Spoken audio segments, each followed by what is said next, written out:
If you need to handle an account review on Yahoo Mail, follow these steps to ensure your account is secure and compliant with Yahoo's policies. Step 1. Access your Yahoo Mail account. Log into your Yahoo Mail account using your username and password. Make sure you are using a secure internet connection to protect your information.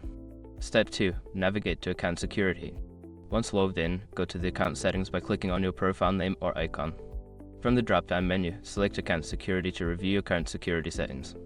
Step 3. Review recent activity. In Account Security section, look for the option to view recent account activity.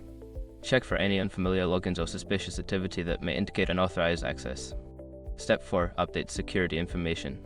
If you notice any suspicious activity or if it has been a while since you updated your security settings, change your password immediately. Additionally, consider enabling two-step verification for added security. Step 5. Follow Yahoo's recommendations. Before starting recovery, use the s.com link in the description to open the account recovery checklist generator and make sure your verification details are ready. By following these steps, you can effectively manage your Yahoo Mail account review and ensure your information remains secure.